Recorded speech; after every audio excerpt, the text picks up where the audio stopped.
Hey y'all, welcome to the channel, and today we're going to be making gumbo in the Instant Pot. And if any of y'all are not familiar with the Instant Pot, it's basically a electric pressure cooker. And it does a lot of other things, but that's basically what it is an electric pressure cooker. And there's many other brands. You may have a different brand, but if you have an electric pressure cooker, that's basically what I'm going to be using today. And for today's gumbo, we're going to need boneless, skinless thighs is what I use in the Instant Pot. I'm going to use about 4 of them cut up into large cubes. I'm going to be using about a half a pound of smoked sausage, some onions, some bell pepper, seasonings, and the most important part is the roux, and that is spelled R-O-U-X for those of you who are not familiar with it. And I make my own roux. This is how I store it. I make big 5 quart, 6 quarts at a time in a slow cooker. So I'll do a different video to show y'all how to do that. But if you don't want to make it or you don't know how to make it, some stores carry it. So check your store. You may have, or you can definitely order it online. I know that. But anyway, this is the roux, and I usually have oil at the top, and that's what I'm going to be starting with in my pot. I'm going to pour, first of all, I'm going to put it on Saute, and I got mine at the highest level. And I'm going to pour about that much oil off the top. Tablespoon, couple of tablespoons. It doesn't really matter. That's just the pot beeping, saying that it is now on. Okay, and also I have my sausage cut into little bite-sized chunks. I cut them a little smaller than the chicken because the chicken will fall apart under pressure and the sausage really won't. Plus, after I make this, then I'm planning on canning it. So, see, the chicken I have, let's see if I can show y'all the comparison. The chicken is about that size, and the sausage is about that size. Just to give y'all an idea. And I let this kind of brown up. I got my chicken seasoned a little bit. And the seasonings I use are Cajun seasonings. I use Slap Your Mama, which you can get online if you can't find your local store. And I really don't measure seasonings. I never have. It's just a matter of learning. But just season it the way, you know, you see fit. I also use Seasonal. And I'm not sponsored by any of these products. It's just what I use. You can use whatever seasoning, you know, you particularly like. But you want it, I like mine spicy. And if you don't want it spicy, then just cut back on the pepper. If you want it spicy, you know, jack it up. Okay, we're going to go ahead and let this brown a little bit. Just to get a little bit of color on it. Get rid of the pink. I like to have a little bit stick to the bottom of my pot. It adds flavor to it. And as soon as I let this brown a little bit, I'll be right back. Okay, we're back, and we got a little bit of color on this. See how it's stuck a little bit? That's how you want it. You want it to just stick a little bit. Look, see that down there? Okay, that's what you're looking for when you're browning it. And a tip for those of you who are maybe not that familiar with cooking in general, if you want to brown something, chicken, steak, whatever, if you want it to brown, put it there and leave it. Walk away. Not too far away, but walk away. Don't stir it. Because if you just put it on and stir it like this, you will not get that brown at the bottom of your pot. And that's what we're looking for. Okay, now we're going to add the onions. And I put a large onion. I like a lot of onion in my gumbo. So that's what I put. Either 2 small or 1 large. And I put a bell pepper in there. Now, I have my bell pepper frozen. See that big clump of frozen bell pepper? That's fine. That's going to be just fine. And a little bit of celery. Not as much celery as the bell pepper, but a little bit. Maybe like 2 stalks is fine. Okay, and then you want to season this layer. You want to season your onion layer, your meat layer. You want to make sure it's all seasoned really good.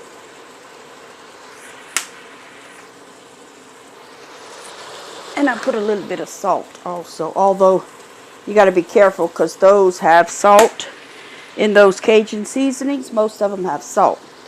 Okay, now what we're going to do is we want this to basically just kind of soften up, and I want the bell pepper to fall apart.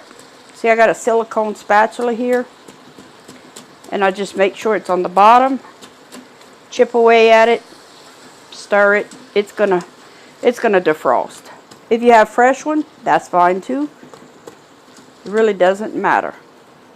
Okay, see how the sizzling came down? Now I'm going to turn my pot off and turn it back on because after like 30 minutes it'll kick off. So I just reset the timer basically. Okay, we're going to let this soften up, and that's just me telling the beepers telling me that it's on again. Okay, we want these softened up. We season this thing, and when I come back, I'm going to let that sit a while and come back up to heat. Let my bell peppers defrost, and let my onions soften, my celery soften. Next step will be adding the roux. Let this soften a bit. I'll be right back. Okay, we got these softened up a little bit, and you just want to get a little bit of color on them.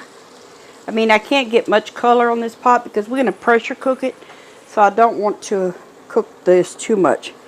Now, the roux that I got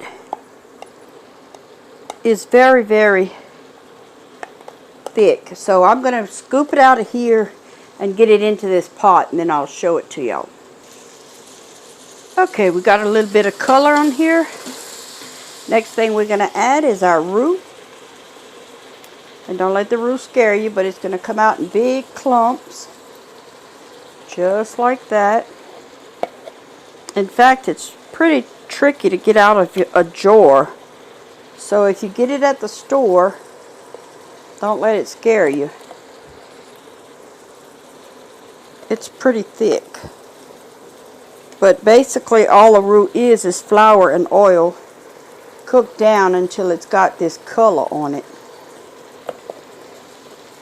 And in this amount of gumbo,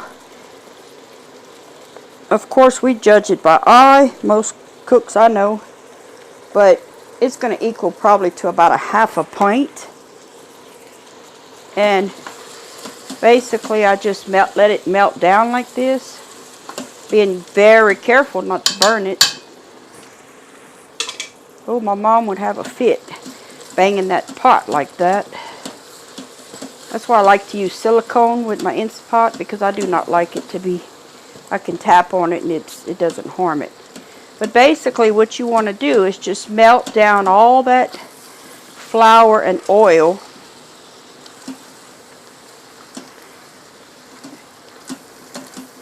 to where it looks like a big muddy mess, basically.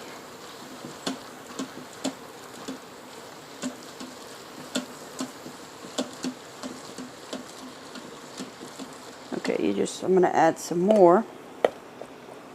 I like my gumbo very thick. That's why I use the dark roux. That's why I make my roux dark. Some people like to use the blonde roux. It's just a matter of preference. And see how I used a different spoon? Well, once I touch it in this hot, don't put it back in your jar, because it can, contaminate your roux, and you don't want that. If you have a half a jar, you can save the other half for another day. Okay, next thing I'm going to add is the water. Okay, just add the water, and I just add it till it's almost to the max fill line. And my max fill line is right there. And this is filtered water from a Brita pitcher. Okay, we're just going to give this a stir until it's all dissolved. And I can already tell I'm going to need some more roux, just from the color of it. Like I said, I like my gumbo very dark. So I'm going to get a little bit more water and I'll get some more roux in there. Okay, I added a little bit more roux, and I want to show y'all if I can find the clump. Yeah, you see there, see the two clumps there? You just keep stirring it till you want that all dissolved. And it shouldn't take too long. And I'm going to add some more water. You see, I'm about this far from my max line. Right about that far, which is about 1.5 inches from the fill line. So I'm going to go a little bit more. Now this gumbo, just to give y'all a tip, this gumbo that I'm cooking in this pressure cooker is going to be thicker than normal. Okay? And when you get it, when I'm going to open it up, it's going to be thick enough that I can add more water to it, and that way it'll bring it back to what the thickness I like. Because see, this is going to be real thick, almost like a stew. But that's what I'm aiming for, because the pressure cooker is this. I have a 6-quart. So if any Cajun knows how much trouble I had to bring down a recipe of gumbo, which we just all have recipes in our head, but to bring down the quantity of gumbo to fit in a 6-quart pot was quite a job. Okay, I think I got it just about all melted. So I'm going to add some more water to right below the fill line, the maximum fill line. Because like I said, once this cooks, then I open it up, then I can add some more water if I find it's too thick or whatever. See, I can tap on there and it not make a loud noise or bend my pot. Okay, so next thing I'm going to do is turn it off. That's the beeping. I'm going to catch my lid. I'm going to put my lid on. Turn it. Okay, I'm going to try to see. This is my venting. See, that would be venting. But I'm going to make sure my knob is to ceiling. Okay. And then come down here. I'd have to take y'all off the tripod to show y'all. But if you have a pot, you know, I'm going to put it on manual. And I'm going to put the timer for 10 minutes. And it's going to take a little while to come up to pressure. But once it does, my timer's going to start. And there's the beeping saying it's on again. And once it comes up to pressure, that's when it shows the 10 minutes. And I'll bring y'all back when it's finished so I can open it up. Okay, now it's on. It just came off of the 10 minutes.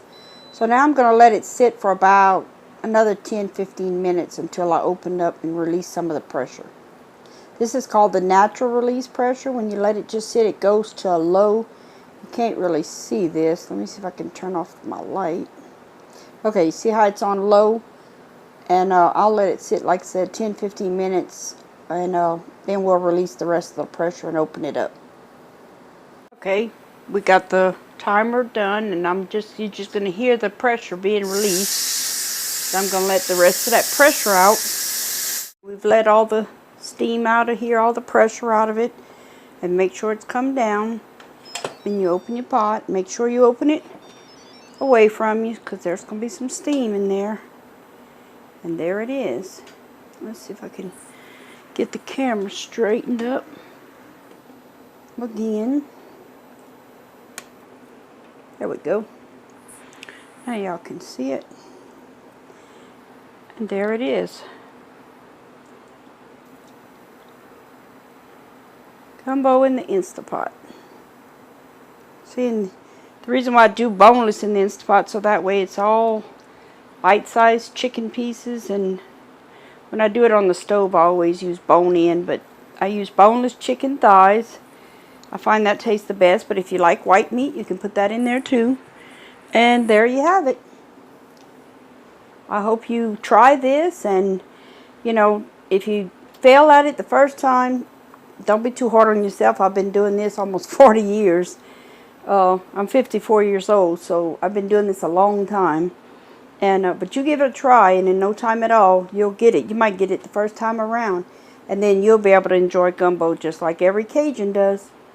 Okay, thanks for watching, and I hope y'all have a great day. Bye.